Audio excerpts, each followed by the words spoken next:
Hello, everyone. Today I have Joseph. Joseph, introduce yourself. Hi, I'm Joseph.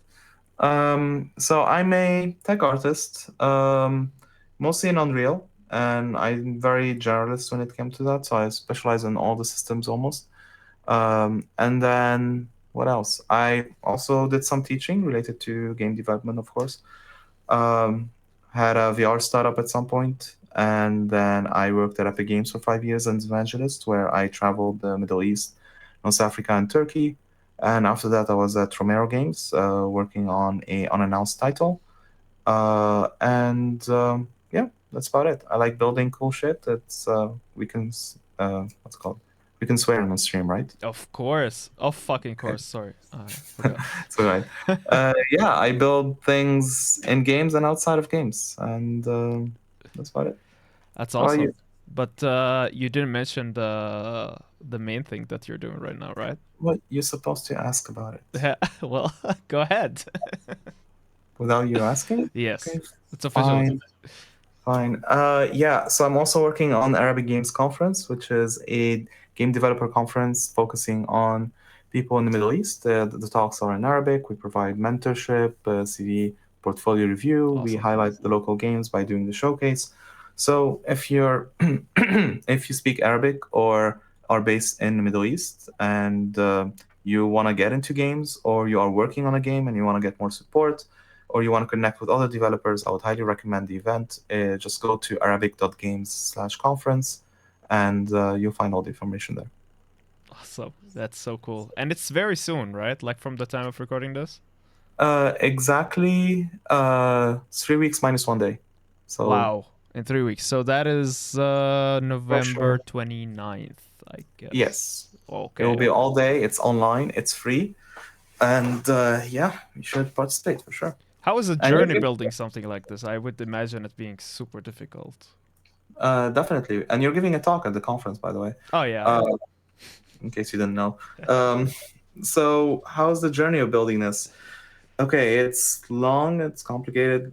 Well, it started maybe like, I don't know, 7 years ago when I was already doing community events in Lebanon with some friends, and I felt there was a lack of event in the region. Um, there were like maybe one conference, but there's still a lot of space to have more. And wanted to do a conference, but it was too expensive. And lucky for us, COVID happened, and Yeah. the whole world shut down. Everyone was on their computer, and it was an opportunity for us to do a online event since everyone's doing online. Yeah. And that made things a lot easier. So we started contacting speakers and trying to just do a get together online where people share knowledge in Arabic. Um, and over the years, we started having more and more ambitions. So it's like, okay, this is how we want to help developers. They need this and that. So we added mentorship sessions, CV reviews, the game showcase. And every year we want to do something even bigger. So at some point, we even did the event in online and in Egypt at the same time in person. Um, so that was a lot of work, especially for our team, because we were 4 to 5 volunteers in general, and we were working with volunteers, for example, even for the event. So, like the Egyptian event, we had 12 volunteers that we all recruited basically a day before the event and onboarded. Wow. Um, but yeah, so we survived, we did the event, and then we decided maybe we should either get more money to do something proper at the scale, because even though we managed to do it the first time, when you do everything with no money, it does increase a lot the work and the stress. And I didn't want to put my team back into that amount of stress. Or we tried that for a bit, and then after that, we just went back, decided to just go for online events because we have the formula for that. We've been doing it for years, and yeah, that's uh, Wow. that's the whole event. So here's a question actually that I was wondering about, because as someone who grew up in the Arab world, as you did as well, um, I didn't think there were any Arab game developers like whatsoever. Were you shocked by the number of signups in the beginning? No. So something is, when I worked at Epic, I was traveling the Middle East. So I met those developers. I went to different countries, different communities, reached out to people. Mm-hmm. I grew up in Lebanon. I was making games in Lebanon. I was doing the events there. So I had an idea of what numbers to expect. Mm-hmm. Um, I wasn't shocked at all. If anything, I felt lucky to witness something form out of nothing. I Mm-hmm. mean, I've been in the game industry, if we're just counting when I started trying to make games, maybe like 15 years at this point. And during that period, it went from, oh, there's like two small studios making games in Lebanon to, oh, we have a community now. We Wow. have multiple studios opening up. A game conference happened for the first time. Hell yeah. It grew, then it closed down. Another one happened, and that's the thing with the region. You keep seeing a lot of things forming and shutting down all the time, Mm, but overall, it was like growing.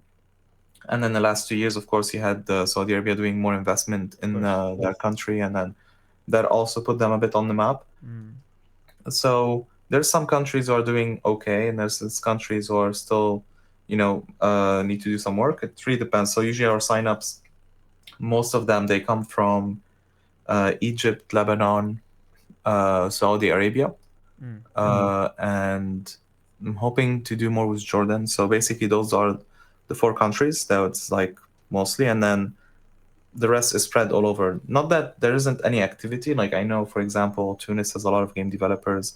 Iraq has a good amount of game developers. Yeah, it's still stuff that we're working on.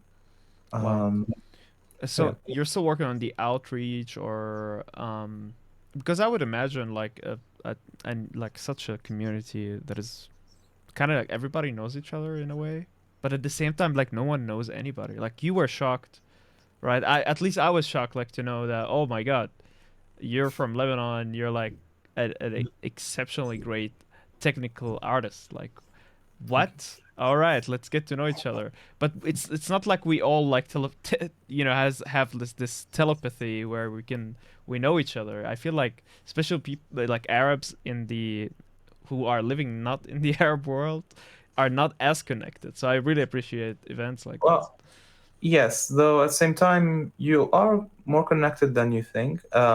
So between me and my team, we're spread all over, Yeah, the region, and we go to local events and we connect with a lot of people and everything. So usually the odds, if I don't know you directly, I know someone who knows you directly. There's probably just one person link between me and yeah. whoever's attending that conference. Um, yeah. So it is a definitely it's a small industry, and it's even smaller if you're just separating by the people who speak Arabic. And every year, the conference has been a good excuse to try to find these people. Yeah, Um, so if someone tells me like, oh, there's a game developer who, if I didn't have a conference, right, would I try to connect with every developer that is from the Arab world? Like it's kind of true.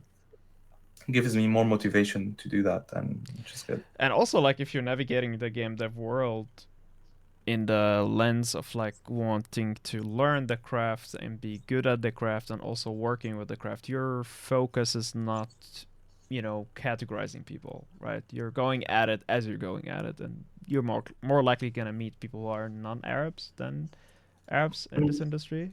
Oh yeah, for sure. It's I mean, I think my network at this point is pretty good. I think I've been to way too many conferences this year. I Awesome. was I was counting the trips, and I think I've done 15 trip this year. Wow, that's good. Yeah, yeah. I said I'm gonna slow down this year, and I did a terrible job at it. Were you doing it also like as you were having a job at the same time? Oh God, yes. It was bad. I mean, I got shredded, like because you have Yeah. limited dates, right? So sometimes you can't take the days off. So Exactly. what you have to do is work and be at a conference. So you'll be like joining your work calls, and then you have to travel in a way that doesn't interrupt, but also the flight has to be cheap. So one time I had like early day flight, so I would have to stay up late to finish some work for the next day, so I don't have to do too much work at the conference, and then get on an early flight. And then the first day of that conference, people will be talking to me, and I'm just like a zombie walking at this point. Um, but yeah, and then I take a couple of days off. So I was trying to like find the right balance of taking a few days off and the rest being able to work and still attending those conferences. Um, you can't just keep put your life on pause every time there's something. So, oh, you're gonna hang out with friends 1 hour after you land. Like it's like Oh yeah. you, Oh yeah. you just squeeze in and you just try to live a normal life. There's no such thing as like, oh, I just came back, I'm gonna rest for a few days. Yeah. You also have to work at the same time.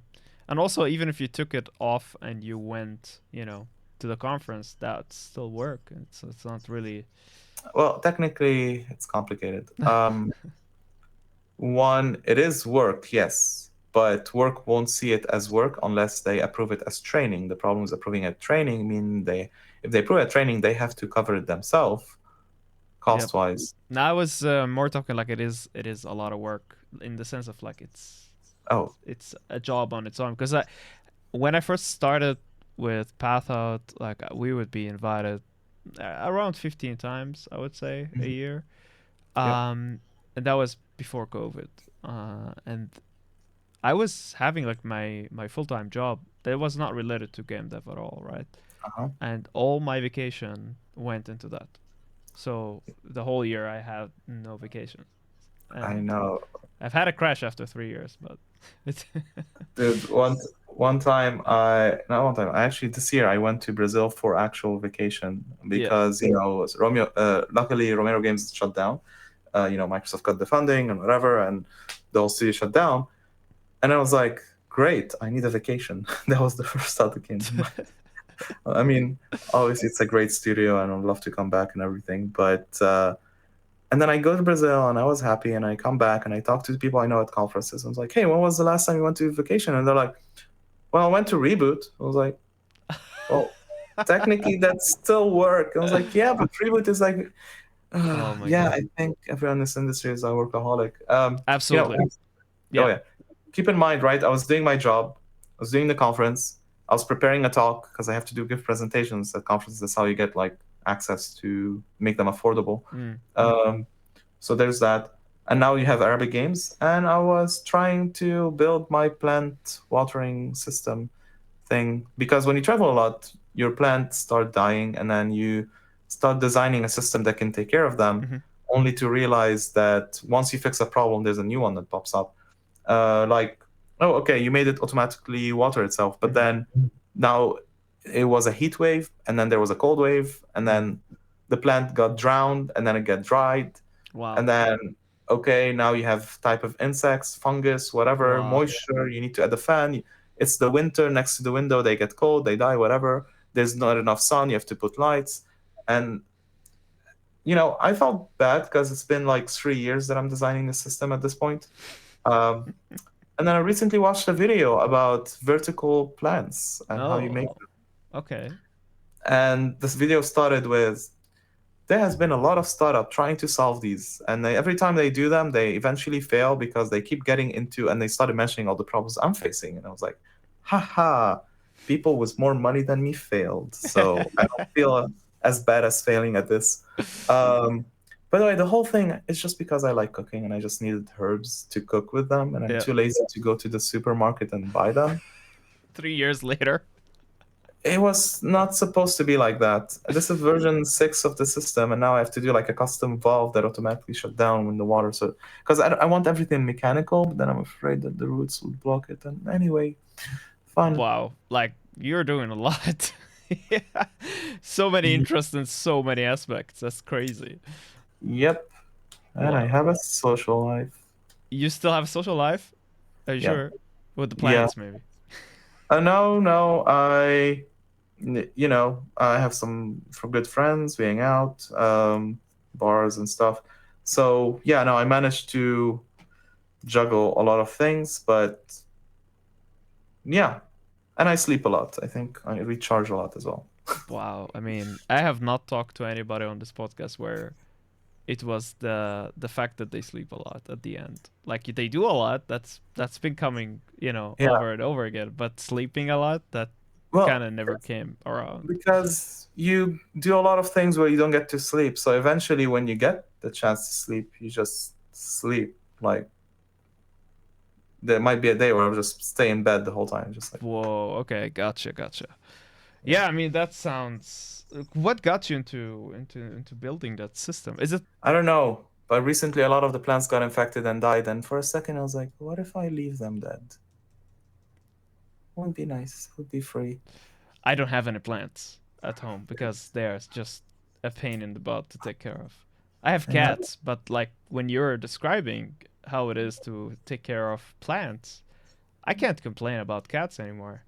Because like uh, with cats, you kind of have to decide. You either feed them wet food or dry food.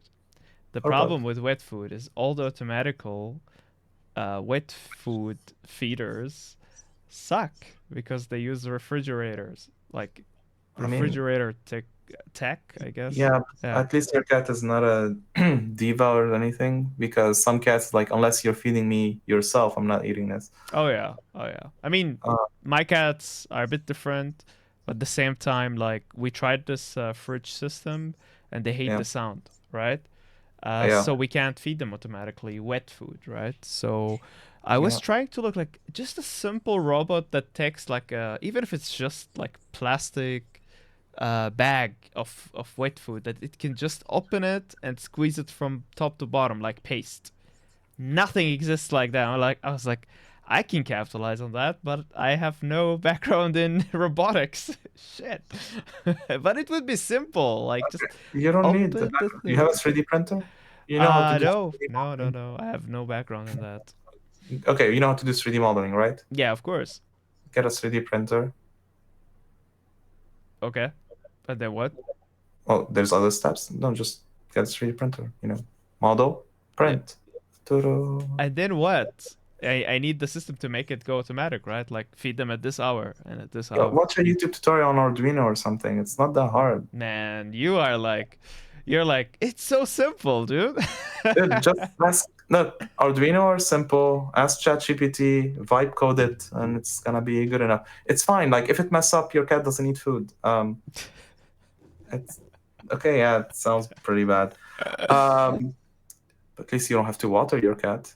Yeah, no, you don't have to. I mean, you kind of need because most of them die from hydration. True. Cats, Um, man, listen, cats, if they don't like the food, even if they're thirsty afterwards, they first don't eat and they don't drink if the water is not completely fresh. They just don't want to drink. They're like, meh, fuck this shit. yeah, I know, I I'm not know. drinking. Do you have a cat? No, I had one. But yeah, yeah, I got that. I was one time looking into like getting a cat, and realized I travel. But But they are like the basically, best pet for traveling. no, they can't handle planes too much. No, when they're young, it's okay, but when Oh, oh, you what? mean like You leave them. oh, thought, but you said for traveling, you take them Oh, with you you. want to like travel with them. Okay, that's Traveling cat, that would be cool, but no, it's too stressful. a turtle, Uh, maybe. ugh. Plus, the turtle will outlive you, Really?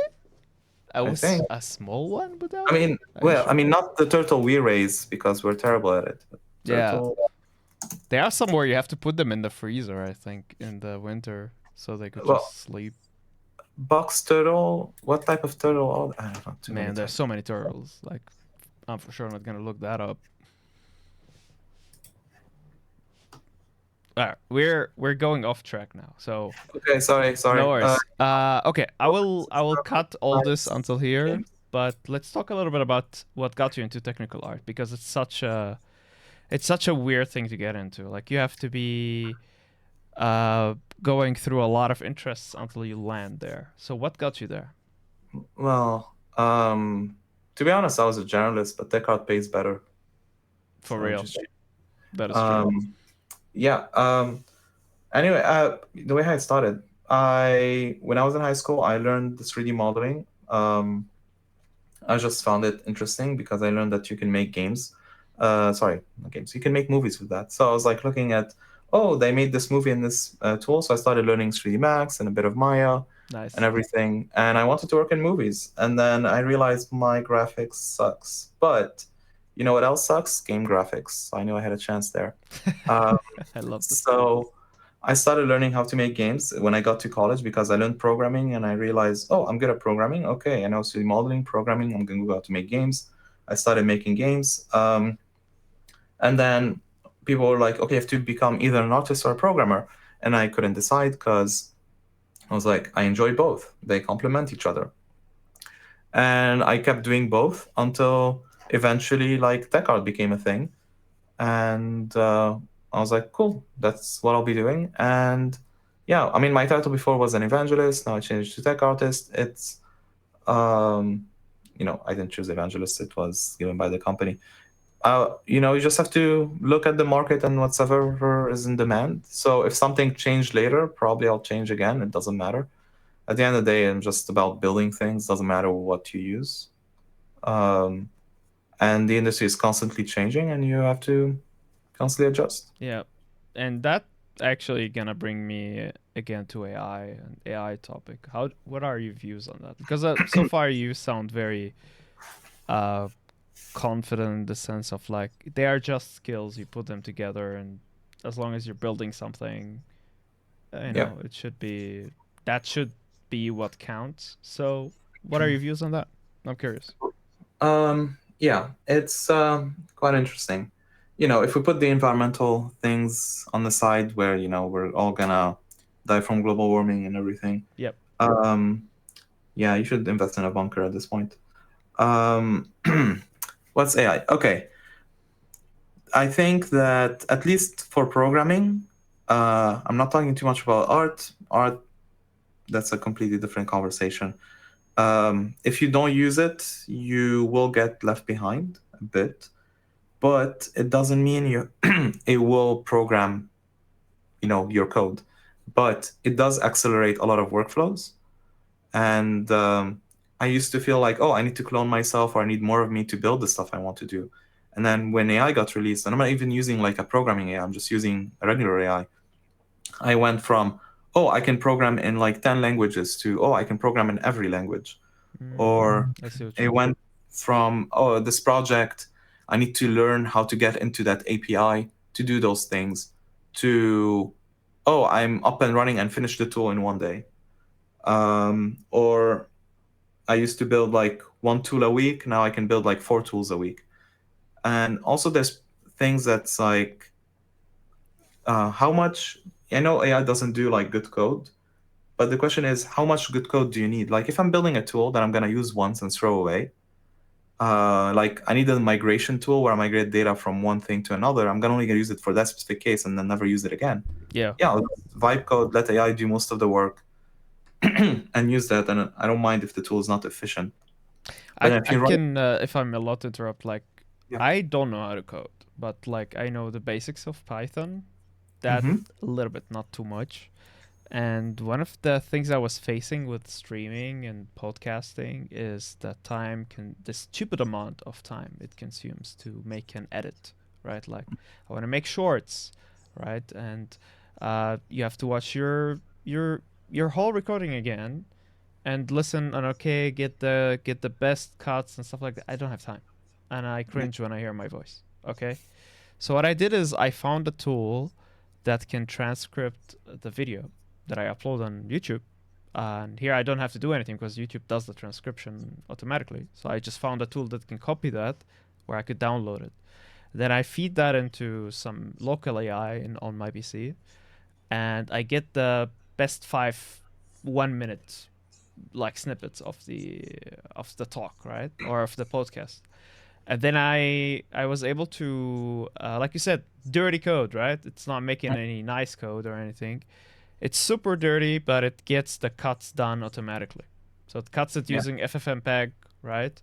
I just mm-hmm, put the name of the file, bam, in 2 seconds I have 5 clips from the transcript. And then I just do a couple of editing things, make the title, stuff like that. I can even automate that if I want to, but I just yeah, didn't find the time. But just to enhance your point there, like as someone who never really coded a tool in his life, I was able to make a tool for myself using AI, yeah. and I'm proud of that. So, so that is the good side of AI, but we have to also talk about how it's really bad. It's not like, oh, I can write script. it will write a script up to a certain point, Yeah. and then it will get very bad. And the way I work with this is, and I'm still struggling sometimes with that, is sometimes it sends me on wild goose chases where it thinks certain functions or stuff exist, and you try to do the code debugging it and it doesn't work, only to realize that function doesn't actually exist. You Hmm. know, so Hallucinations. yeah, I mean, so basically you wanna do it. When it doesn't work, you have to step in. And also, if you want to have good code with AI, you have to be a good programmer. If you're not a good programmer and use AI, it's gonna give you bad code as well. Now I have tricks and other things. So sometimes instead of telling it to write the code, I tell it to write functions. And that way, if something breaks, I know exactly where it broke. So I don't have to read the entire code. I can just read The those functions. sections. Yeah. So there's that too. But overall, yeah, it's good. It's bad, but yeah, if we're gonna see like programmers doing more and needing less people to do certain things, it's not gonna replace the programmer completely, but it's gonna replace how many programs you need in a project, probably. I guess the thing. Okay, I'm not guessing, but the thing that worries me a little bit, not worries me, but I think about it often. Like,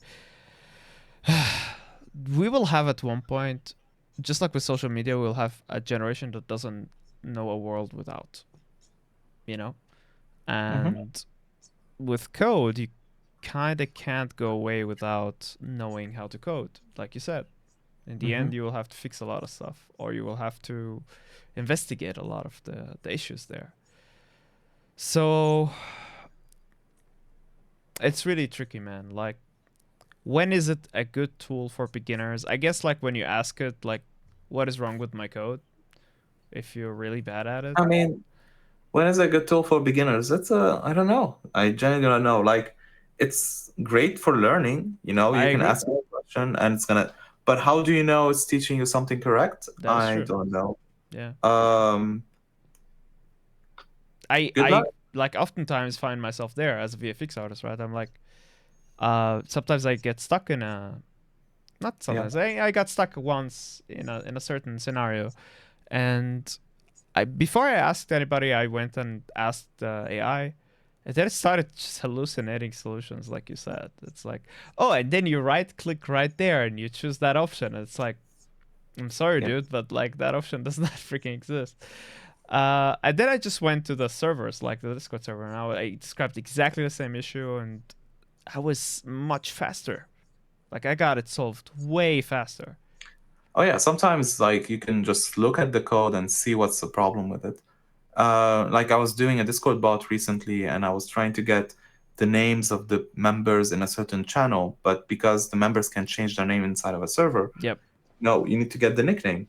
But and then it kept fixing the function of comparing the nickname to the thing, when turns out the field it was looking at, it wasn't the nickname, it was looking at a different field. So, and it took me like 1 second to just do a print to see what it's looking at and realize you're looking at the wrong information.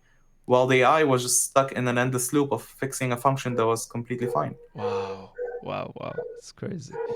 Hey, listen, I really admire this like go getting, what is it, go getter type of mentality that you have. I mean, yeah, but we will get tired eventually, right?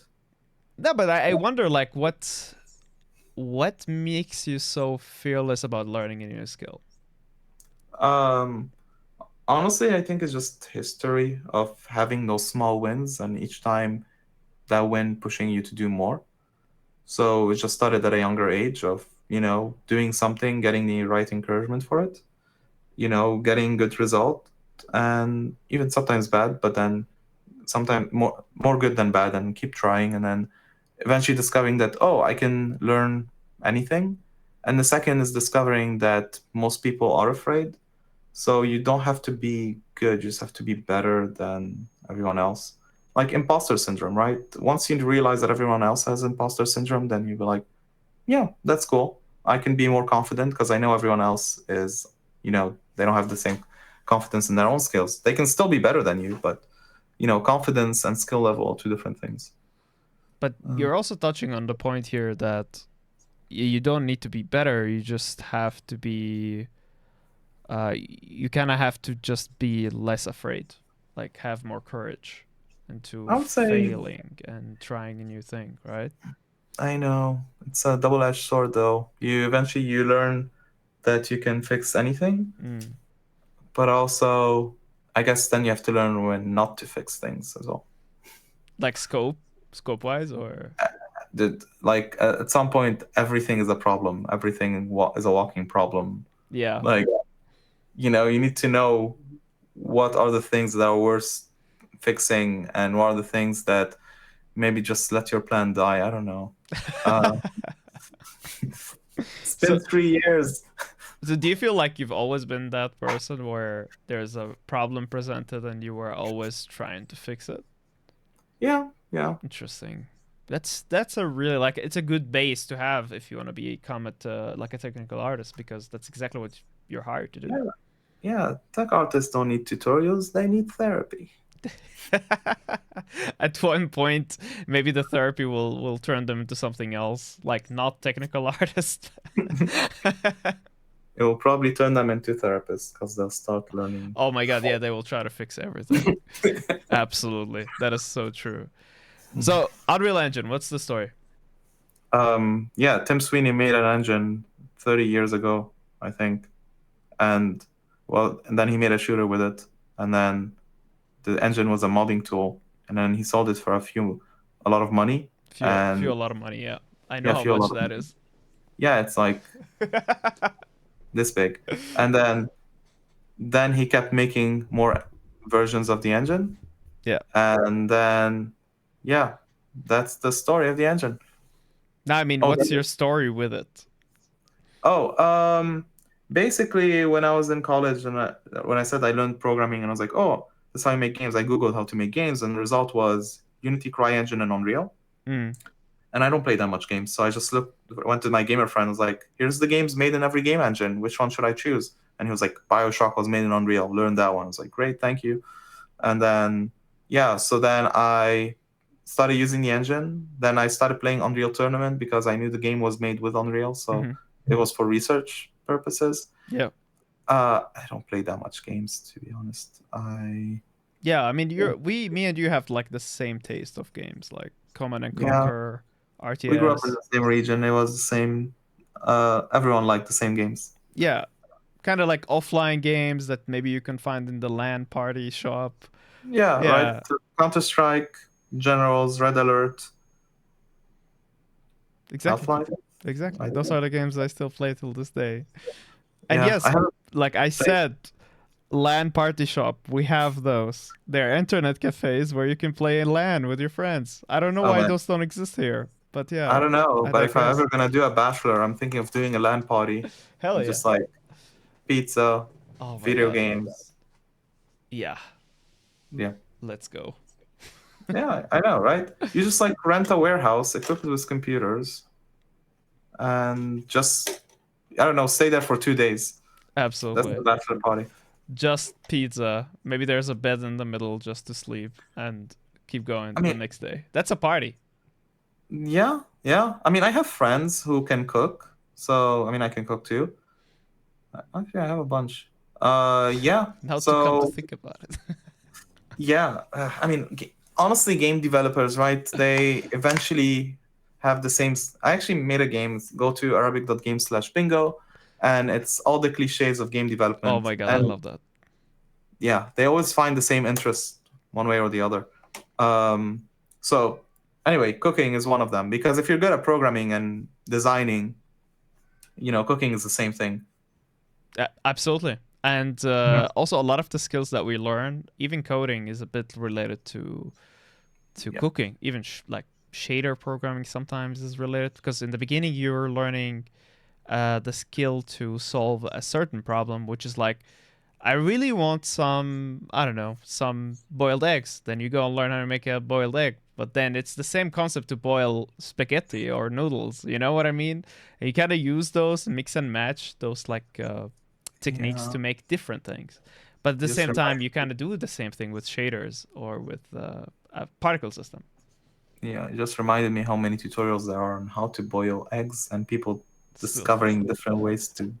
It's an egg, guys. Just put it in water. I Anyway, think I can make the perfect tutorial because I never F it up. it's an egg. Just put it in water. Put It's it in fine. water and just don't have taste. Like make it hard boiled and don't care about anything else. If you like it I- soft boiled, you're setting yourself up for failure. I'm just saying. Out of Oh, okay, okay. I see. So you like it like boiled all the way to the end. oh yeah, like Okay. Do you like also your steak completely cooked all the way? yes, yes, that's me. How do you Oh know? God, typical Arab. Um, Nah, I like it medium rare actually. okay. But don't tell anybody. Yeah, I know. It's yeah, no, I mean like do you have the same thing like when cleaning the dishes, like your mom used to use bleach as well in the Oh my cleaning? god, yeah. Especially after boiling the eggs. Are you kidding? Yeah, She used yeah, yeah. bleach. Yeah.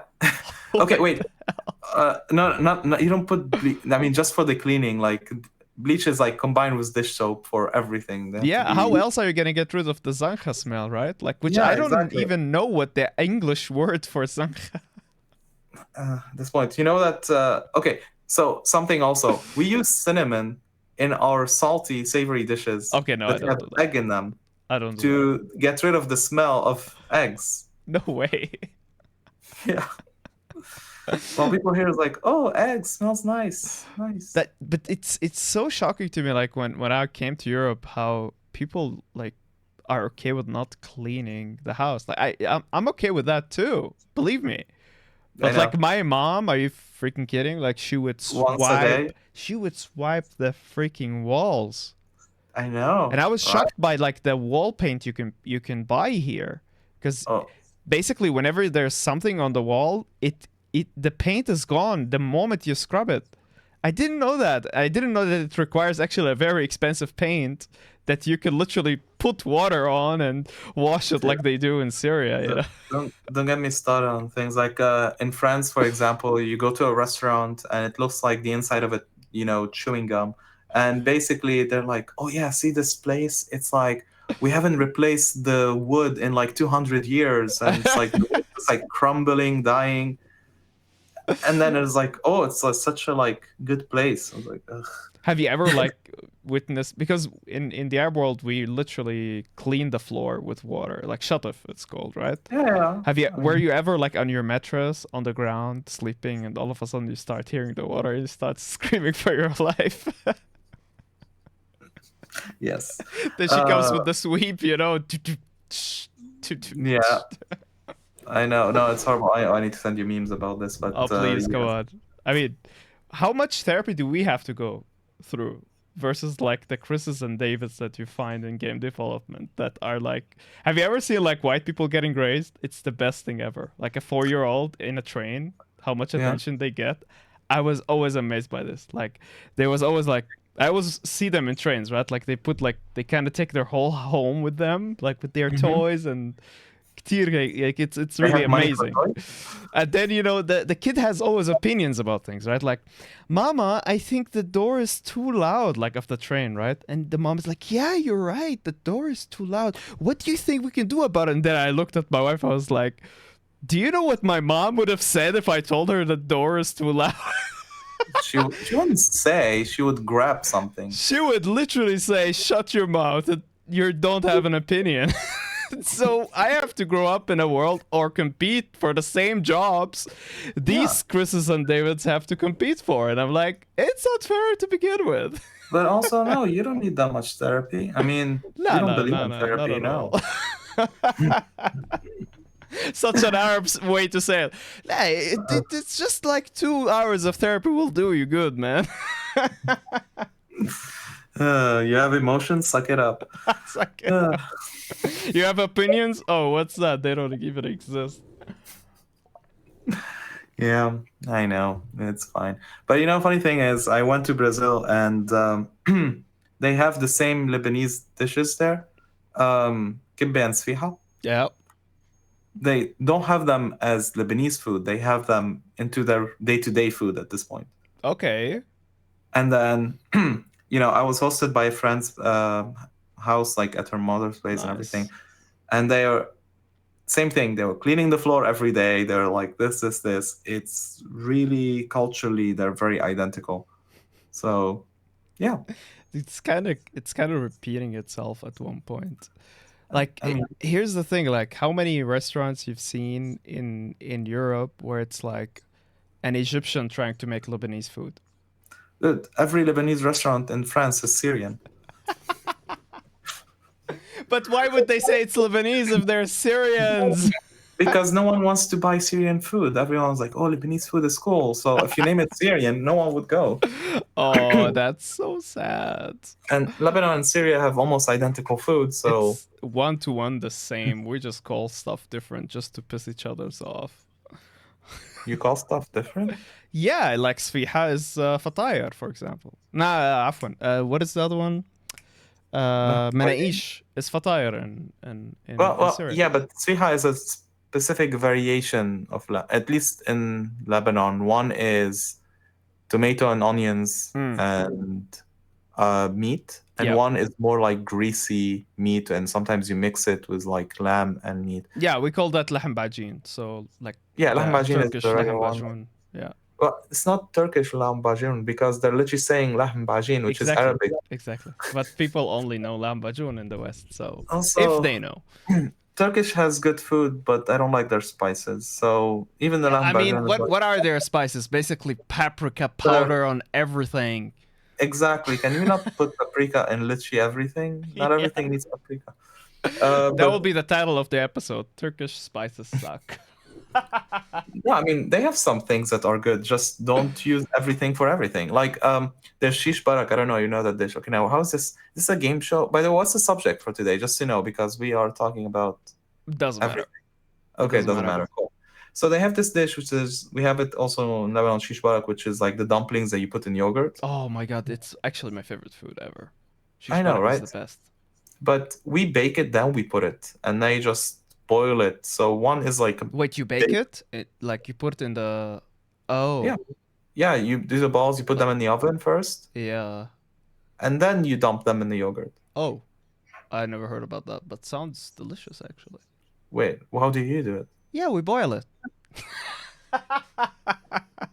But that's like go to Turkey, man.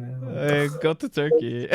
But do you also put like this garlic on the top? The Uh, fried garlic? I mean, some people do. We in the yogurt itself we put garlic and mint.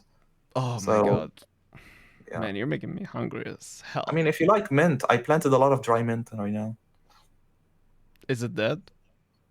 Yeah, Yeah. you have to kill it for it to have dry I mean, mint yeah, I was like, how do you plant dry mint? I was like, by being really bad. yeah. But it was normal mint to begin with. I also didn't know that there's mint and then there's Nana mint. I was like, it's always Nana for me, you know? But Nana is mint. What do you mean? No, it's a special type. It's a special family of mint. Uh, I mean, I'm pretty sure there's like a lot of differences, but at the end of the day, I'll just use whatever is available.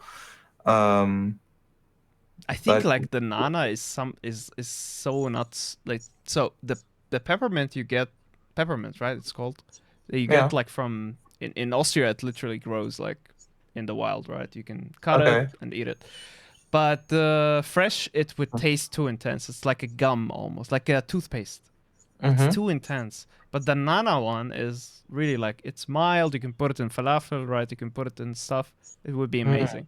But this one is really like just for tea because it's so Uh-huh. intense. I see. Yeah, Well, I don't have that problem here. I think I'm getting the right access to mint, so it's working fine. the right Uh, axis. Where are you based? Paris. Oh, okay. How's Paris? I've always heard bad stuff, but like I've never heard from Oh, about actual the people person. of the city. The city. I don't know why. Um, I don't know. I mean, I have a love-hate relationship with the place. Okay. I think there's so many things that are nice and a lot of things to learn from people here, Mm-hmm. and a lot of things to dislike from people here. And so, the city has a lot of, if you ever get bored, well, it's impossible to get bored here. There's always something new to It's discover. awesome. There's always the concerts. There's always like Yeah. museums, place to walk, new restaurants. Mm. So The city overall, it's nice if you don't have a sense of smell. So, what else? Uh, You just go to the next point. yeah. You throw it See, out there. and the people like have a, good understanding of living your life first before overworking. That So I is feel, good. That is the opposite of Germans. yeah, but at the same time, I feel it's a bit too much. Like I've seen Italian is people. too much of that. I feel like Italy is they have too much of this. I don't know. I've seen Yeah. people who are like, well, I don't know, it's too hot. Instead of turning the fan on, they're just like, I'm not gonna work today. Or, Oh wow. uh, Okay, that bad. Gotcha. yeah. Or, oh, you need that paper? Well, I need to scan it. So you know what? Forget about it. I'm not gonna do it. I was like, because I don't have a scanner. And even though every like block there's a shop that has a scanner you can use. Um, there's always that type of thing of you need to know that if you want something and you get a no, you can still get it, but you have to be like persistent and you have to ask the right Oh, way and you that's have to like do. Arabs. Arabs is more like Arabs is worse. Not worse. It's different. It's like my favorite sentence for Arabs, like, yeah, don't worry about it. Yeah, This is where you panic, but you ask for something and it's like, oh yeah, yeah, it's gonna happen. It's not gonna it's happen. not gonna Uh, happen. a friend of mine said like if you want something done, you just have to go and talk to the guy's wife, and then she'll make him do it. Like in France or in the Arab world. Arab world. Oh, you don't do that. Just don't do that, dude. It'll No, get no, you in a lot of not me talk to his wife. Like yeah. get a girl to talk to his wife. Okay, all right. Yeah, Okay, I but you get need that to like, part. yeah, yeah, no, no. Like you need to apply pressure at home. That's how That makes a lot of sense. Yeah, different problems. nothing is gonna get done if you don't apply pressure for some reason in the Arab world. I mean, does anything get done anywhere? Mm. I don't know. But yeah, I mean, I don't know. American companies, I've heard people who work with them, they tend to overwork as well. So it really depends. Mm, There's no good place, to be honest. I've been all over the world at this point. I'm lacking a lot of countries in Asia, though, but every other continent. And you're gonna find those problems everywhere. Like, there's no pick your battles. You can like Yeah, you're find gonna good pick your things here and battles. bad That's things true. here. Yeah. What do you enjoy about Paris the most? Like the not getting bored aspect. Oh, they have three airports and one good Wow, two, three train stations. There are, awesome. yeah. I mean, for someone who traveled as much as me, it's like it's a blessing to be able to just call an Uber and be at the airport in like 40 minutes and Wow, then that's just really get the good. train. That's really good. Like you Yeah, can become a flight attendant too on the way. I Do have a double friend shifts. who is a flight attendant, and we're trying to see by the end of the year who has more countries. Um, she's catching up. She's They catching up. flight attendants they travel way too much. I would not like that job, but I have a huge respect to people that do it. It's just I would not be able to do it for sure. I don't think it's a long-term job. I think it's great for people who wants to see the world, so they go for a year or two. They I know someone that worked her whole life so far as a flight Yeah, attendant. I don't know if it's sustainable. I mean, like it's a lot. You don't have a social You have life. You to don't have. be. You have a social life. You do, but you have to be a very special person. Like that Yeah, is okay with not being around, I basically. mean, you have a social life, but also it means you can't commit to a lot of dates. Like you're gonna have a harder schedule Oh to. yeah, they also That's what. have like a concept that is like, this week I will be available to go at any moment you call me. I don't know what is it called, like be Yeah, ready, or I forgot the word. on call. On call, yeah, exactly. So she would literally have nothing planned for the whole day.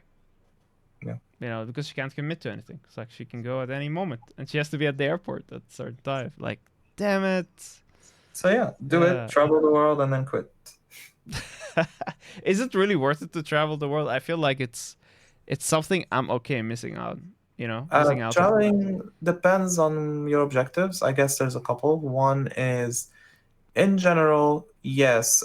That's what I'm talking about. I mean, you come from the Arab world and now you live in Austria, so you already did some of your traveling. Like Yeah, I in did it the general, hard way. yeah. But I feel like the people who leave their country, live in another country, it changes them. It's not necessarily Absolutely. that you have to keep traveling, but just having that, it may. I don't know, like all expats, they have this thing where just they see the world differently.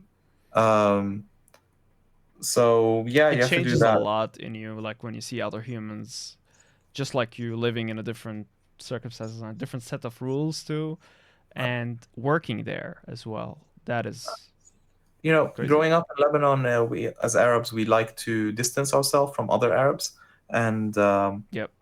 then with my job, when I started going to the Middle East, you start realizing how similar those countries are, how friendly they are, how much they like each other. Mm. It's completely like changes your perspective on how you view like different Arab countries as well. That's what Um, like a lot of people don't understand is that it's not like in Europe where you can go from Germany to France with like no border checks, or like in the Arab world traveling from one country to like from Jordan to Syria, the procedures you have to go through just alone.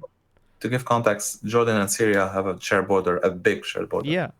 or Yes. or just like if people think like, oh, you can, oh, it's so beautiful there, like, no, you can't travel from Syria to, I don't know, to Morocco, because you Yeah. have to go through Jordan and Egypt and you need visa for each. Like, it's The crazy. only country in the Middle East that I don't need a visa, I think, is Jordan. Everything else, it's like, yes, you need Yeah. a visa, and they're not easy process as No, well. no, no, like the to be a resident in Saudi, for example, like, are you freaking kidding? That is a As a process. as a European, you'll have an easier time to go into other countries in the Middle East than then someone from the Middle East to go to those countries. Yep. Um, yeah, no, I know, and that's what kind of sucks. But then, and it's not like the EU. We're not like united. We're not like all of that, and it sucks because if you actually like get to know people, it really, really changes your perspective. Um, so yeah, I view the Middle East completely different after like working there for 5 years. Um, Would you say like more positively now? oh yeah, Yeah. definitely. I mean, like any country, you'll still know the flaws and the things that work and don't work. Mm. But no, I think overall it's a much more positive way. I mean, the whole Arabic Games conference started is because you started meeting people like you and realizing I want to make an initiative for these people. It's not like I'm making an initiative because I want to make one. It's more like I can see the people who have problems, and these are the people I'm targeting with this event. Um, Would you so yeah. say like your event have changed something in any way or form? I think so. I mean, you can't know for sure, right? Yep. But the other day I was like thinking this company who is selling like a 3D printer or whatever, probably every person who ever invented things is probably using a printer. So they changed so many lives in just doing that. And thinking of the person who wanted to get into games, who saw this ad for our conference and then went and watched it, there should be a certain percentage who decided like, oh, maybe I want to get into games. Or the Absolutely. person who showcased their game there, it gave him a bit more motivation to keep working on the game. Um, getting those mentorship, the CV review, probably someone eventually found a job. I'm not saying our conference made them find a job. I'm saying it was one of the steps that they went through on their journey to eventually get there. Um, I went to a lot of conferences, right? But doesn't mean it's that conference who got me the job. It's just the combination of going to those conferences and building those network over time, and then learning from people and this and this, and eventually I got to those jobs. Yeah, definitely, they played a big role in it. What would you say like your, in an ideal world, what would you like this event to be in the future? Well, I would love to have an event in person. The problem with it, it's not even the cost of the event, is that people in the region can't afford to go there. Like, Mm. to fly from one country in the Middle East to the other country in the Middle East costs you like 500. Yeah, I mean, also the processes, like we just talked about it. Yeah, the visa. Yeah. And then on top of it, you need the hotel. Yeah. So you'll be spending, let's say, $800. Okay, $800. The average salary in those countries is $800. So you'll be spending an entire month's salary. And this is assuming you have a job where most of our demographic are students. Like, it's just impossible for anyone to travel unless you be like, oh, but serious developers can. It's like, how many established studios you think we have? And those established studios, they're barely like have budget for things. So unless they go there and if they find the publisher that's going to sign them, there's always going to be those struggles of, conferences are always like chicken and egg. You have to, who's going to come first, the publisher or the people or this or this. So the conference will have to grow over the years as the region grows. Our priority is focus first on the developers. We need to get developers getting better, getting stronger, and everything. And we can do all of that online. You want to get publishers? A publisher is more than happy to join, a few hours online, get to meet all those studios. And then if he doesn't meet good studios, he's just going to be like, oh man, wasted like 3 days, uh, 10 hours on a flight, spend this much money to come here. He's just going to be like, well, great. I only spent a few hours. I met everyone. I'm going to come back next year. I'm going to do the same. And I feel that in our region, what would make the most sense is an online event. We just have to be done properly online, not just like, oh, we're putting conferences online, because people will get bored. There's so much content online. You can go on YouTube now and find the content for anything you want. So Absolutely. how do you make it like custom? So our conference is talks in Arabic. We are picking them specifically. We're quality checking those talks. We're getting those type of audience. We're doing the activities. We're doing the mentorship, review, everything. We constantly adding more things to the event to make it more interactive with the users. Um, yeah, so it's getting there. And every year we automate a lot of things, so we have more capacity to do more the next year. And if in an ideal world again, like if you had the power to change things, how would you change them?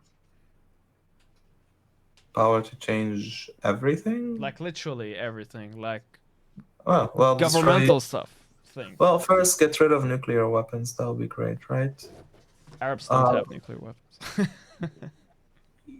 well, we don't, unless we're gonna get bombed. Then suddenly we have. Do we? No, no, we don't. That's what I'm saying. I'm saying that's the excuse that gets used. Yeah. You know, they're like, oh, we think they have a nuclear weapon. Let's bomb them. Oh, okay. Yeah, I get that part. Yeah, no, we don't have nuclear weapons. Um, For the event, though. I don't know. Do we trust ourselves with nuclear weapons? Let's solve the border problem first. Ugh, yeah, I know. Um, Dude, I would destroy technology. Just keep the thing that lets us communicate with each other, Mm. and I think technology just made us more miserable than ever. I agree. Um, Like, I feel like everybody's so like connected that it's taken so much for granted yeah, these days, and it I really don't believe that there's one person in this world with like 3 people texting them on Discord or whatever. Like, no one in this world is that busy. I think everybody has their DMs empty. You know what I mean? they have intentions of people. They have the people who send them a couple of messages every few months, and that's enough. Yeah. There's that. What else with the technology? When I was stuck, I used to ask people for help. Now I go for ChatGPT. Yep. That's also like a shit show in a way. Like, yeah, like we are needing people less and less, talking to people less and less, and just like the whole thing is like it's a consumer. Uh, but I still one aspect I like of technology is that because we're so connected that if something happens in a different country, we can know about it. It's not we can hide it. In the past, it was like, yeah, we can hide it, and now there's a lot of wars on hiding things, but they're still not able to hide a lot of things. You can still know in every country what's happening. Yeah. I mean, like even like America and what they do. Like Yeah. it's becoming more and more clear how politics work. It's getting Yeah. harder even for people that do politics to do politics these days. That's why you end up with a guy like Trump, where it's like, everybody kind of know what's happening in a way. So why I hide mean, it? yeah, it's let's see. He hasn't been in office for a year now. Yay. But anyway, let's not talk about Trump. I'm pretty sure your audience is already depressed. They're in the game industry, of course, they're depressed. I don't believe I have any audience. Like right now, I'm talking to you. We're recording this, so I don't have that in mind at all. Like we're just having a conversation. I think we need more of that shit. Like I feel like a lot of people on YouTube are performing in a way, and I Yeah. try to not have a like an on voice, off voice. Just You try will to be always myself. be true to yourself and remember the small people when you make Yeah, remember the small. It's just keep it going like this. it. But you didn't answer. Like you keep going around the Oh, sorry, what was the question? I forgot. like Oh, what I in would an ideal world. What would you say you want for your event in the sense of Oh, like well, you didn't say for the event. You have to oh be more no for the specific. event for the event. Yes. Um, okay, for the event. Um, Ideal world, Ideal we world. would actually have a scholarship program for people to actually come to the event. So we would sponsor their flights and everything, and we make it like we get like 30 people from each country to be able to come. The rest can pay, but 30% get to come for free. And then you just put them in a room with each other. That's all you need to know. Knowing that we're all in the same boat, meeting each other, and this is where things happen. Honestly, like I go to conference, I don't watch that many talks anymore. I'm more interested in getting to know the people there, and I think there's the value. To learn something, you can always do that at what's it called? You can do it online whenever you need to. Uh, you go to the conference, you see the talks. If there's a talk that you're interested in, you watch it. But overall, I just focus on meeting people. And then, of course, it's nice that you can ask people technical questions. So if you know what you need help with, you can easily get those answers. Well, talks, if you don't know, then they're like, hey, I'm going to teach you something. And now you can ask the questions. So definitely, I'm saying talks are important, but not as much needed. And I want a technical event. A lot of things that people are focusing on are business events because they're easier. You don't have to focus on speakers. You don't have to focus on. You just have to get the right people in the right room, and it's very dense, and you charge more. And it's a smaller venue. It's you get the right people, so that's a trend that's happening. I'm not really focused on that. I mostly want to get the talent, more talent, making games and getting to the quality. And it's also like the state of that is interesting as well because the quality in the region is not good because we don't have schools. And in the past, it wasn't that bad because, no one had schools. So everyone had to learn and get there. But then over time, game development became a skill that you can teach. And, students are making portfolios that are quality wise as much as senior developers. They don't have the experience, but they can do quality sometimes. Um, so, okay, now it's like not the same. But now with the industry not hiring, so it's even more competitive. And on top of that, you have AI, which is completely going to change a lot of things. But it's also Uh, gonna. I feel like it's gonna make this more equal in a way. mm, The Possibly. access to like schools and access to knowledge. It's kind of equalizing that a little bit for It might. yeah. There's no doubt of that. And finally, if you're a developer who you are local developer, you become good, you're gonna get hired by a foreign company who can pay you more than anything that a local company can pay you. So you're not gonna, I think you're not gonna find a lot of people who are good who are making games locally that is not their own game. Mm. Um, so it's tricky, you know. The region's still growing, but not at the pace it should. Definitely in Saudi Arabia, it's growing a bit faster because there's more investment from the government. In Lebanon, it's like, what government? You know? Yeah. I Um, wonder, like, it feels like you need to artificially make it alive, you know, and it's sad that that is the case. And what a lot um, of people don't understand is like, when you talk to those like people in higher positions, and you talk about like inclusion and equity and like diversity, and they kind of say, well, the person with the best knowledge gets the job, doesn't matter their color or where they come from. And I'm like, okay, that is cool, but what made that person have higher chances to get the job? And that, I actually had a conversation with someone like that, and they're like, I was like, yeah, they were born here, and they're like, yeah, well, but here's the thing, life is unfair, you have to suck it up. And I was like, That is cool. Yeah, we can suck it up, but here are the facts, right? Like in Syria, computers were not allowed until the early 2000s. When were computers allowed in, I don't know, in America or in Germany? And it's like since the 19 whatevers, right? And it's like you could have went to computers like study computer science, and I'm like I'm less likely to go and study computer science. You don't even understand. Yeah, So, I mean, yeah.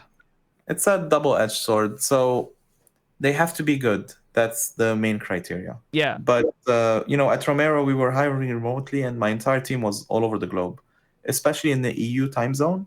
But we had people in Africa, we had people all over Europe, um, maybe a couple people in the US. So just having an opportunity, if you're working remotely, to open that to work with everyone around the globe, as long as the time zone allows, that's a way of doing it. But they have to be good. I remember one time I was like someone showing like a game, and I looked at the game and was like, the props he was using were bad. And I told him like, I'm sorry, but this is like bad art. And he was like, you have to remember it's in this region we don't have this and this and this. And I was like, you have to remember you can open the marketplace and then for $5 get better props. That's Like, unexcusable, for sure. I'm yeah, I there mean, with you. it's sometimes that it's a double-edged sword where it's like you can don't use the region as a position of powerlessness, you know. No, but uh as a fact, this is what I'm yeah, trying to say. yeah, Like, as a fact, like, I'm less likely, like, even the fact that I'm, let's say, half as good as the rest meant I came from a long way. That's all what I'm saying. And what I'm saying as well is that what I can bring to the table, coming from that background, fighting yeah, through the odds, brings way more than the table than your eye can see right now through my current portfolio. That is what I'm trying to say. yeah. Yeah, So it's more like companies should give you the opportunity to have a fair chance. And definitely, like, if it came to this and that, like, if they're close in candidates, then I guess judgment call. yeah. um but if you're only like putting a sign outside the door and saying I'm only hiring people who live in my block, and or even if it was a remote job, this is where, yeah, so diversity should be more giving people access to apply, I guess. I agree Yeah. with you. In the end, though, um, the best person for the job will be hired, and capitalism teaches like the best of the best hire them for the least of the least. Like I get the mean, best person can get you the job for the least amount of money. That is what we're taught. That's what I makes mean, sense. at Romero was different. The way we hired I people believe you. was very, and it's quite it's no longer, oh, how good the person is. It had so many criteria. Like we actually sometimes chose less qualified. They're all qualified. I'm saying, like, if you had two candidates, you have to see which one does the job you need. Some people just can do more, and Mm, it feels like there's no learning path for them in the company. yeah, So you have to find, like, oh, this person fits exactly what this company is doing right now, and it aligns with a lot of those things. So it's really uh, an interesting path. But we did hire people that really like will go great with each other. and also Like, would grow in their skills like over the time, so they become an investment over time, right? no, no, I mean, they're already good. They Yeah. they do everything we need for the project.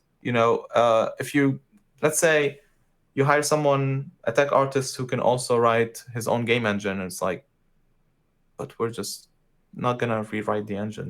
That's what I mean. Yeah, yeah, Well, yeah. if you get a tech artist who does only shaders, but only what you need is shaders, then you know, yeah.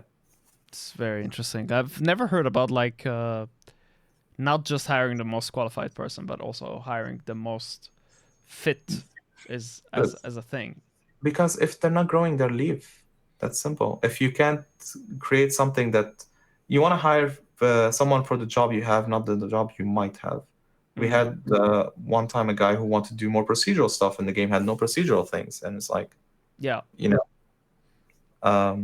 yeah. So there's this kind of things. Also, personality. Like, you will be working with that person every day. They will Yeah. be in front of you the whole time. Yep. That plays a big part. If you can't imagine yourself talking to that person, that could be a criteria too. That is a Um, huge criteria, right? Because like you're literally spending most of your life, that your yeah, current life, not like your life as a whole, but like your current yeah, day, let's say 8 hours, 9 hours with the people that you're working with. And if it's not yes. working, like you kind of prefer not to be around that person, no matter how good they are.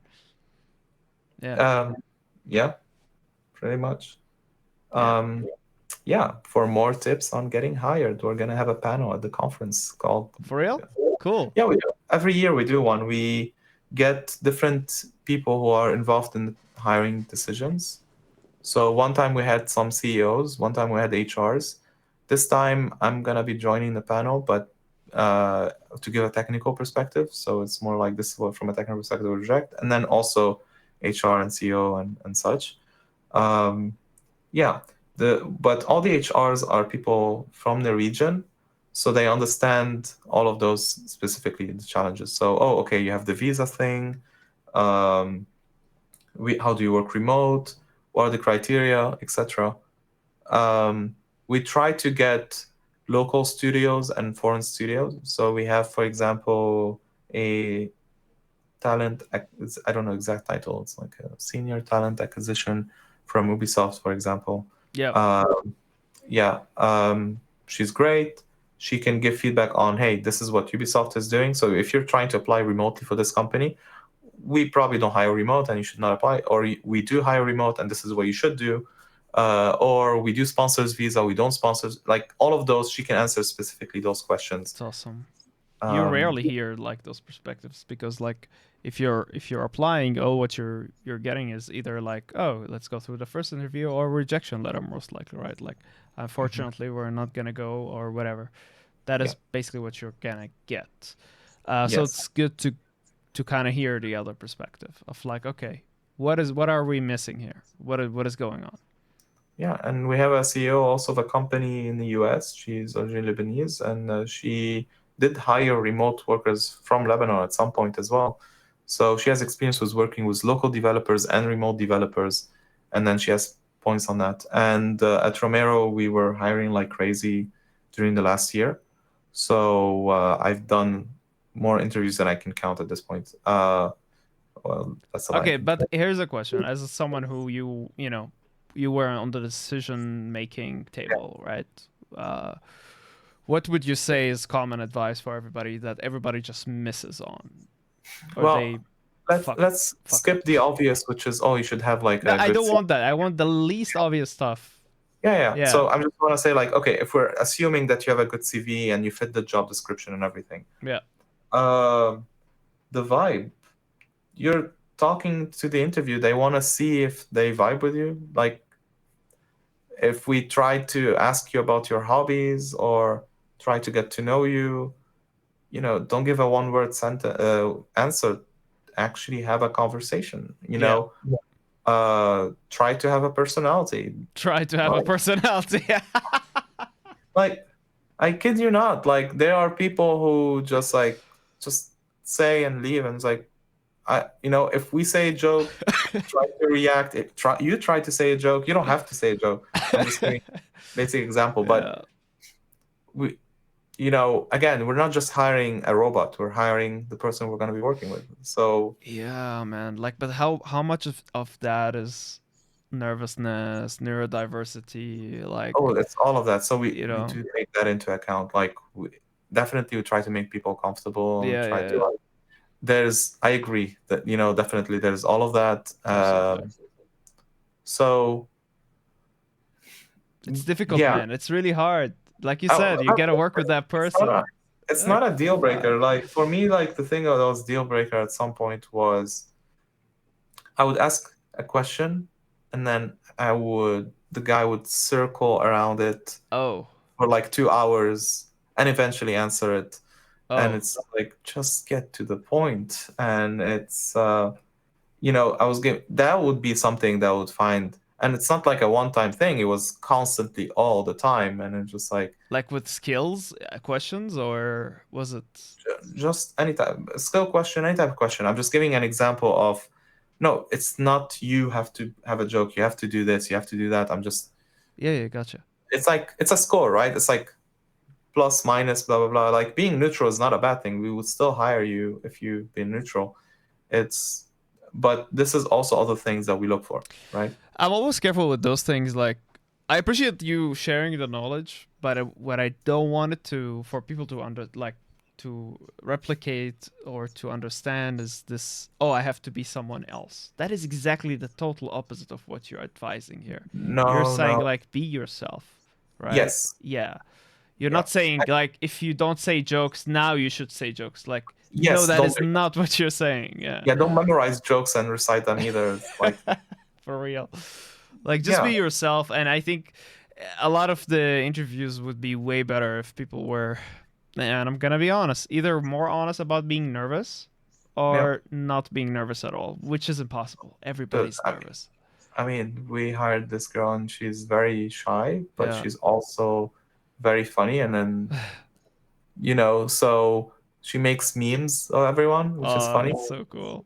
Yeah, like you can be shy and all of that. Like, don't change yourself. Yep. Just, I guess, just show yourself, I Yeah, guess. man. I agree with Yeah. that. I agree with that. But that also, like, not for people to forget about what you started with when you were answering. Is like your portfolio has to fit, your job description has to fit the CV, and all of that. Once you have got all of that covered, which is the hardest part, Hmm. then you could get to show yourself. So it's a lot of Yes. steps. It's a lot of steps. Yeah. It's for sure. Would you say like if you have showed your own self, you're admitting that you were nervous, but you were still were not picked, to just not take that personally? It's funny you say that. No, because I had an idea for a talk says how not to take job rejection personally because Oh, I love that. it's literally not personal. Yeah. Again, we like I give you an example. We rejected someone just because he just have skills that we don't need, and we know that he'll be limiting himself. That's a reason. You can still be like funny, great, whatever, and really qualified and all of that. That could be a reason. So yeah, don't take it personally because honestly, you can't tell what is the reason. I got rejected by Guerrilla Games because they said I don't have experience building tools. And But then at Romero Games, all I did was build tools, and yeah, my portfolio didn't show tools back then.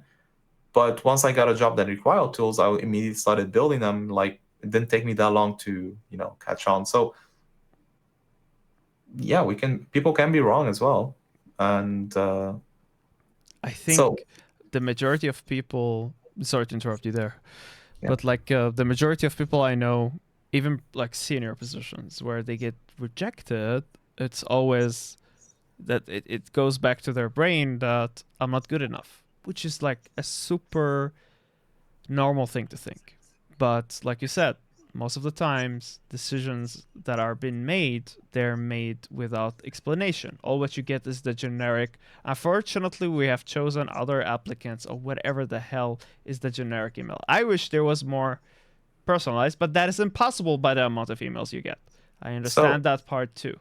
But I just to no, it's to not. to It's not tell people impossible who are at all. watching this, like if you got Yeah. rejected, one of the reasons that you should not think you're not good enough is exactly what you mentioned before, which is Yeah. basically So it could be anything. another thing is, it's not impossible to give feedback to everyone. Like, assuming you got to the interview part, right? If you get rejected No, automatically, you did obviously, not get to the interview part. yeah. I Yeah. mean, if you just got rejected, I don't know, ask HR. But when you get to the interview part, getting feedback, we actually at Romero, if there is feedback, we usually send it, as long as it's not feedback that is gonna make you feel bad, right? So we can say like, hey, we really liked you as a person, but I don't know, we needed X and you have Y, Mm. So we might say this, Yeah. but we're not gonna say like, hey, we think you're qualified with this skills, but we didn't like this thing about you or something. That will be bad feedback. So you don't send this. Mm. Anything that is constructive, yes. Uh, Other than that, we tend to not send. I mean, constructive could also be subjective. Like if you say you were looking for X and you had more of Y, then I Oh, would be but like, yeah, sure, but I think I'm gonna focus on X anyway. So that's totally fine yeah, because that just means it's incompatible, and yep, that's you're not gonna take it personally yep, because we want Y and you have X. yep. So yeah, I mean, it really depends. So uh, Have you ever seen people that like on Twitter or on Blue Sky where they just literally take a screenshot of their rejection letter and make fun of the company? no, I've seen only the meme that was like automatically written by AI or something, but that Yeah. was it. Yeah. I've seen the really like taking it personal type of Blue Sky accounts, right? Or Twitter accounts where they will literally mention the name of the company and like trash them, like do a trash post. And I'm like, wow, I like mean, you are not horrible, are you? the thing is, it's no, you shouldn't. But I don't know how bad it was, right? At the same time, if a company does something bad, they should be called out, and we shouldn't be that angry at. Like, I always feel like I see a lot of layoff posts and people saying like, "I'm grateful that I work at this company, even though they like just like cut all access to everything, not paying me, and then That is, fire me overnight. yeah, But I'm grateful for this opportunity." It's like, no, no, fuck that company. you're not grateful. You don't have Yeah, to be professional about certain things. If yeah, someone mistreated you, you'd be like, no, fuck that shit. yeah. Uh, so no, I think it's fine if people complain. It's okay to call out certain things, right? I worked at Epic and it was great. I'm grateful for the opportunity, but also bureaucracy nightmare. So Can imagine. it has its good things and its bad things, and just, but yeah, like the rejection stuff. It really depends. Also depends on how many rejection. Imagine you get rejected by like one, it's fine. Two, three, four, five. But what if you're getting rejected by like 50 company at this point and you have a mental breakdown? I was like, I'm not gonna be like, oh, you should be more professional. I'm gonna be like, are you okay? You know? Yeah, most likely. I mean that, but I guess social media gives you this, especially when you get likes and numbers. You're like, oh, I'm right. I'm most likely on the right side. But at the end, it's not a good practice. It's just not a good practice. You will be rejected. I think that is something everybody needs to be taught. Oh yeah. I mean, Everybody gets taught the other way, like, oh, if you attend this course and if you take our whatever, you will be hired, and we will make sure. And then they pay the money that they had to pay to learn the skill that they had to learn, and then they are hit by the reality of like getting rejected 300 times. oh yeah. I mean, I remember like when my sister was going to college and she got accepted at like a university. It was a bit expensive. And I asked the university there, so if we're gonna pay you that much, can you guarantee she's gonna have a job? And they're like, no. Uh, So yeah, what are you paying universities for this much? yeah, I mean, like universities, like I'm talking like when the tuition is like 30,000, or above that, right? Why? What are you paying for? A YouTube tutorial? Like, it is insane the costs that university have. And it's like if you look into what you're paying, and it's like, well, we have this trip that we make every year, and it's like, no, I don't want to pay for that. Am I yeah, gonna have a job? universities. When you pay that much for universities, it's their responsibility to get you those interviews Yep, and get you qualified. yep. Like they should teach you the skills the market need and then introduce you to the people who are making this. Otherwise, there's no value in a university anymore, unless And you're a doctor but or the funny thing is, the truth is, you can get all of those stuff without any university or anyone paying anybody. Actually, like you can just go to conferences and pay your own money and work on the side and learn your own skill. You're a self learner, right? You learned your own. yeah, but it depends on the industry. Yeah. I never use my degree, but I do have a master's. Um, we're Arab, we have to have a master. Not me. Not this guy. Because, well, maybe because I don't know. Well, in Lebanon at least we have to have a master because No, I everyone has a get you. master. It's like no one stops at bachelor. It's like no, you need to have a master on top of that. Yeah, yeah, yeah. So, uh, Yeah, to actually stick out, you have to have a PhD Wow, or like it's crazy. something. Yeah. Yeah. Wait, what was it in the masters? No, electric engineering, computer engineering. That's what it I was. love that you forgot it. I don't know, dude. Do you think I? Something, whatever. It's fine. Like my bachelor was in telecommunication, something with antennas, and the computer engineering was mess. I just picked random courses that didn't work together, and it's just like, Listen, man. Like I feel like the age of my parents, like when they were 20s, university was a big deal, right? Like it only few was people went there. But these it, days, everybody is doing college and university and masters and PhDs. not in France. Not in France? Okay. Oh Why? God. What? Yeah, why?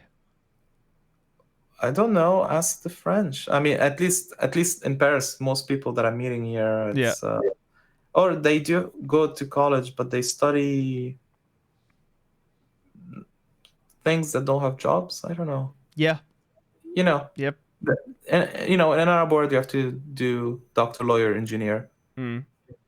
My sister is a dentist, so she did study doctor.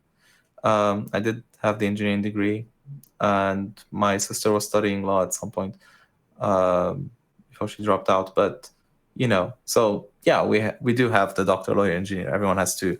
You need to get the jobs that will get you most likely hired. Yep. Um, but yeah, but here they have degrees for everything. Yeah, Uh, exactly. They have like I studied what is it like the history degrees. There are also other stuff like social studies. mhm. Not belittling them, of course. Like my wife is a social worker, right? So, but Yeah, they have different avenues. yeah. No, I mean, if I'm belittling, it will be more of a joke. I'm not gonna Of course, really of like, course. you know. Um, yeah, it's just also the reality of being able to do that. Um, like, there's a lot of people here who can study those things because they rely on the government to provide a lot of the security things. In the Middle East, you have to provide your own retirement, your own healthcare, your own security, everything, Yeah. unemployment. Um, so yeah, you can't really just do anything. You have to do the specifically things that makes money. Nah, and I understand that. I mean, dentist is like basically a business that never gets done with, right? Like that everybody pushes you into the dentist thing, right? Like in the Arab world at least. Or engineer, like, oh, you gotta be an engineer. I feel like dentist is actually the better option here. Uh, yeah, I Right? mean, it's also depends. Like in France, you need a dentist. You open your phone, there's an app, and you look for the doctor, and you find one near you. In Lebanon, you're not allowed. Dentists are not allowed to make ads, Nah, and really. yeah, and the clients you get is by being in a very popular location where people would go, and then you get the clients. You What either the inherit fuck? them from your father, or you get the clients. Or What? yeah, yeah, doctors in Lebanon, they have to have clients, and then their kid become a doctor, and then they get the clients from his dad. It's What the hell? So the doctors are like families. They're like royal families. not royal family. They're all doing okay, but if you don't have Crazy. socializing skills, if you're not in a good spot, if you open a clinic in the middle of nowhere, you know, there's some discovery and marketing that you have to do. Oh man. But you know, cannot do marketing obviously because it's doctors cannot pay for publicity. That is a weird law, if you Yeah. ask me. I I mean, don't think it is the case here. also when they say like 4 out of 5 doctors recommend whatever, but it's illegal for doctors to get paid or do some or a commercial thing. So I don't know where that statement came from, but it's not legal at least not in Lebanon. At least not in Lebanon. I guess you don't have then toothpaste advertisements. Or they don't say 99% of No, no, doctors. no. We have them. We don't know which doctors. They didn't say like it's the Not Lebanese Lebanese doctor. doctors, I guess. No, no. It's funny how our ads in the Arab world are very like kind of universal. Like you can use them in Lebanon, you can use them in Syria, you can use them in Saudi Arabia, but then our whole system is not universal at all. Dude, there was this candy. Oh, okay. So there was this candy, and I call it Grandpa's candy. Nice. It's like you probably know the brand. It's a caramel brand. Um, I might know that. but we grew up watching it, and it's just an ad where a kid goes to his grandpa, and then his grandpa give him the candy, and then Perfect. everyone's in Lebanon started calling Grandpa's candy. So someone gave it to me in a conference, and I was like, "Oh, Grandpa's candy!" And then in the group, different people from different countries, the British people were like, "Yeah, it is Grandpa's candy." I was like, "Oh, you know the ad?" I was like, "Yeah." But then other people were like, "What the fuck are you talking about?" So It's an insider. Oh yeah, man.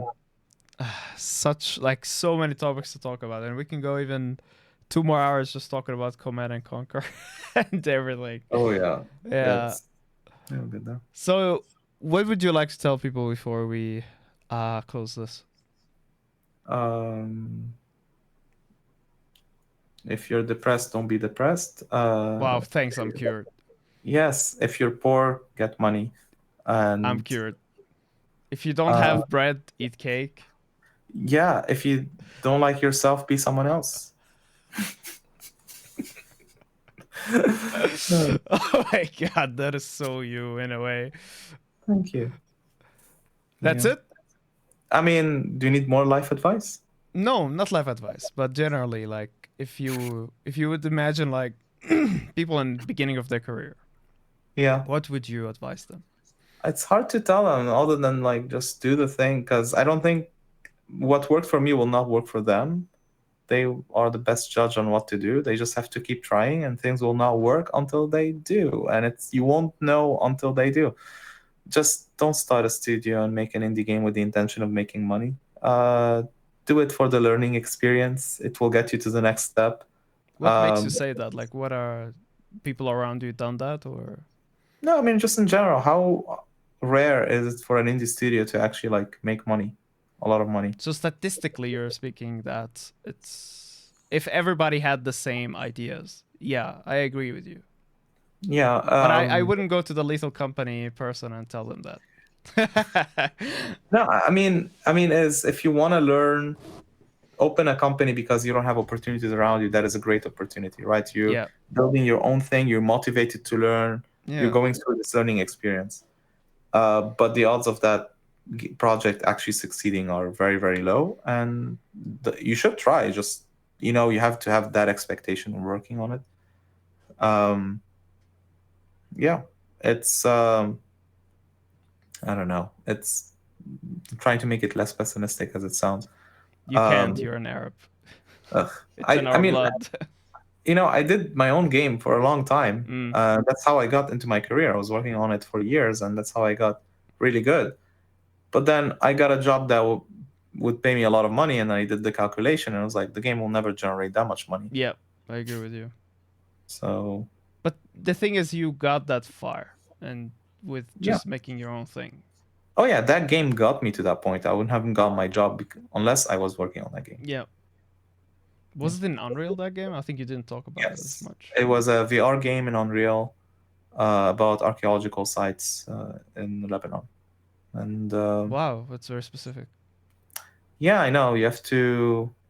That's the thing. When you pick a game or something, I always pick it not because I want to build a game, but what is the market like? And VR and history made sense. So it was gamifying history and VR, and VR was a trend back then. Mm. So it was great market, big studio. It was too expensive for big studios to enter it. So the challenges and the playing field were more leveled. So you can actually compete with a triple A studio because triple A studio will not spend, would not put 300 people on a project. They'll put like a small team on it. So you're Yeah. technically competing with that, and you had a chance. Because if they put too much, they're not going to make the profit to justify it. The market is small enough. Yep. Um, Not everybody owns a VR headset, basically. yeah. So I guess even when I was doing the startup, I was doing not the game I want to build, but the game that made sense for the market. Yeah. Is there a game you want to build? I mean, it exists and I play it. So why would I build it? That is a very interesting perspective. Yeah. Because not I don't think a lot of people have that perspective. Yeah. They would It's just go and try to replicate that game they enjoy. You enjoy it. Why dissect it? Leave it be. I dissected.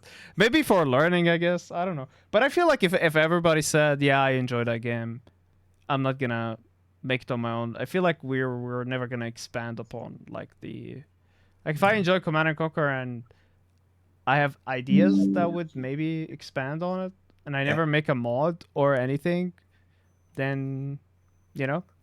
I mean, Command and Conquer, I love it. I wouldn't build it, but I know, let's say if I find a new market that doesn't have an RTS game in it, then yeah, I would Um, build an RTS game for that. is there a market? Doesn't have There's always a RTS? market. I mean, is there an RTS game in VR? Is there one in Roblox? Is there one in like, you know? Roblox VR. There's none in VR that I know of.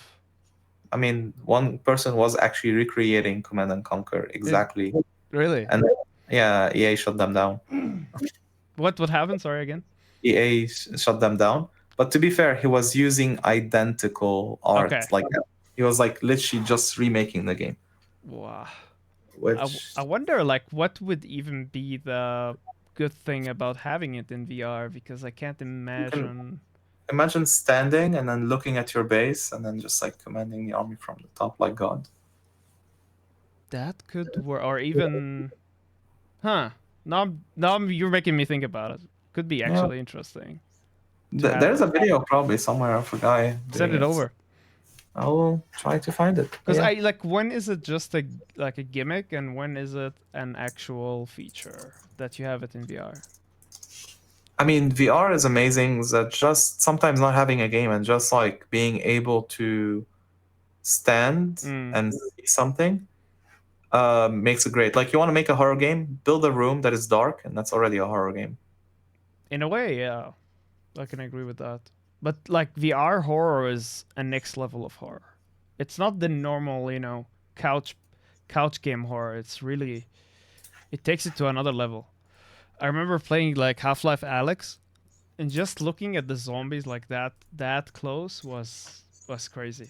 It really Oh, affected me. I was like I can't look at this. I really can't look at this. and it also has the sense of presence. Like the first time you see a human, realistic human in VR that looks at you, Mm. it's just It's so frightening. weird, right? It's yeah, it gives goosebumps. Like Yeah. it's so yay, fun. It is really fun. And It this is. video you send is like I could see the market for that, honestly. Yeah, and that video is 9 years old. 9 years old. Wow.